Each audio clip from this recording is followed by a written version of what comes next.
Helena, I want your views on this. What did you make of Starmer's big immigration announcement? Well, I think the first thing to start off with is saying that this is the democratic will of the electorate.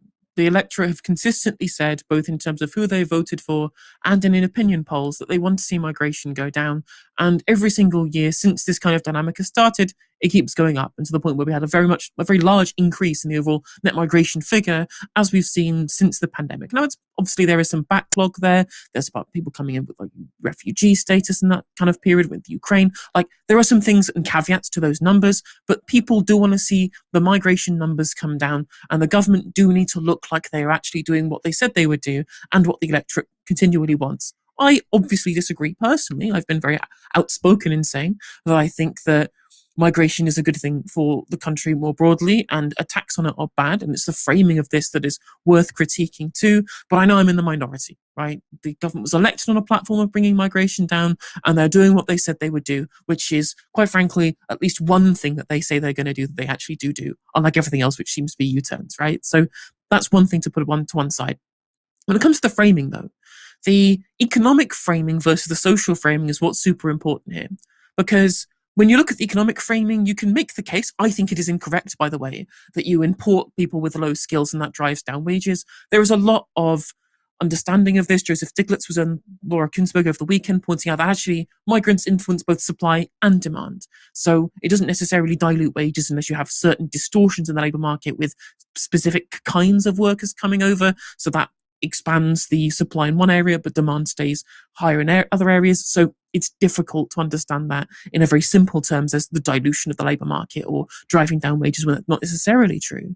The issue comes, right, when you can stop blaming bosses like Keir Starmer did, which is fine, in rhetorical terms, and then you start moving on to the social framing, or we're becoming an island of strangers. I think that's really dangerous rhetoric to try and imply that somehow I'm a stranger to somebody else just because they were born in a different part of the world, or they're of a different culture, a different skin color or nationality or whatever. I fundamentally reject that rhetoric and that framing. I mean, we have become an island of strangers. I do believe that that's true, but this is a neoliberalism problem.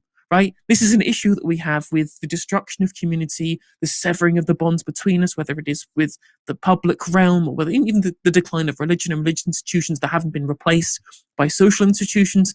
These are all problems. And I find this use of immigration as being this kind of patient zero that people think of it as this kind of destruction of community rather than Thatcherism is a real red herring that is going to cause a lot of social tension that I don't want to see. So that's where I think the rhetoric is really, really problematic coming out from Keir Starmer and the government. Another issue that we have is that we constantly talk in number terms. We say, net migration was this specific number in this specific time, this is terrible, rather than discussing the utility of what's going on here. For example, I talked about Ukrainian refugees. This was a very specific time when, again, post-pandemic, we'd seen a surge. And also, when it comes to student visas being gifted out, look, not all of these people are going to stay in the UK. These might go away 3 years later, for example. They may not stay here forever. And when they do come here, they're essentially purchasing an export good from us.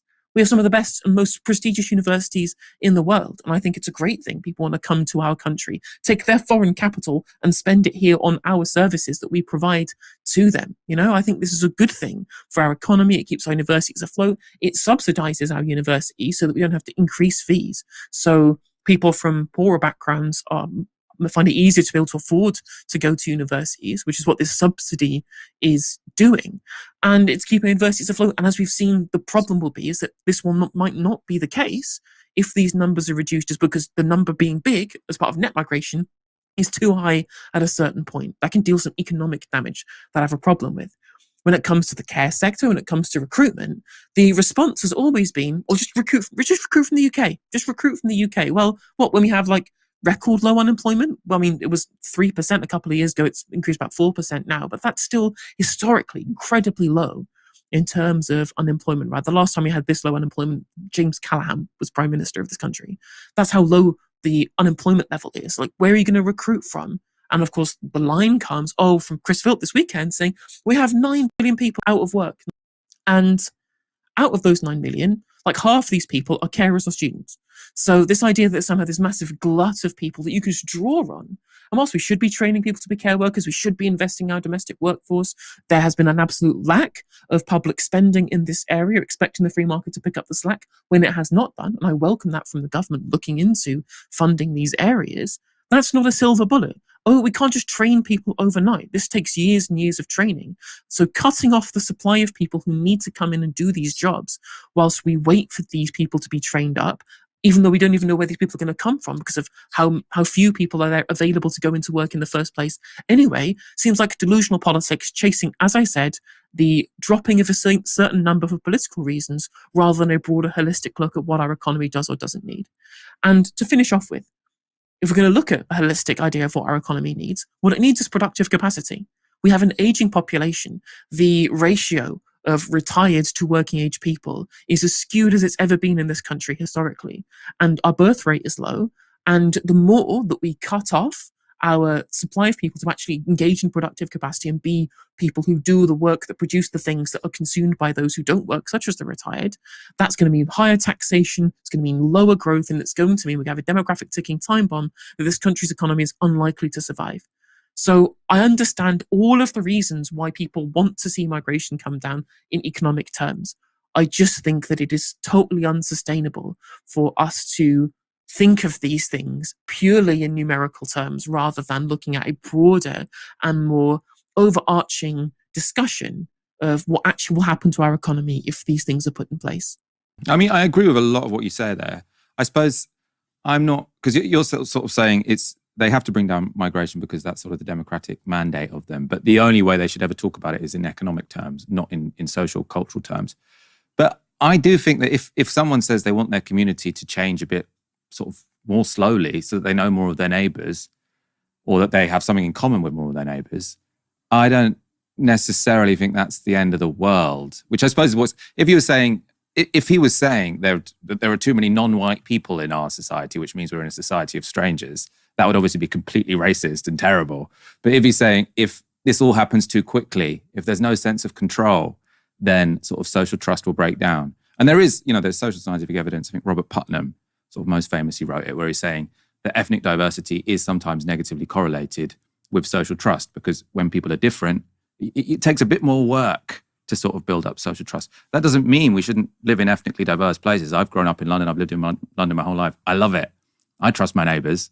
But I think it might mean that you have to put in a bit more work as a government, and maybe doing it not as fast as having 900,000 people a year makes sense, which to me is why, yeah, maybe he said the strangers line because he wants it to get picked up by the right-wing press and he wants to have a row about whether or not he sounds like Enoch Powell. Maybe that is the sort of cynical ploy here.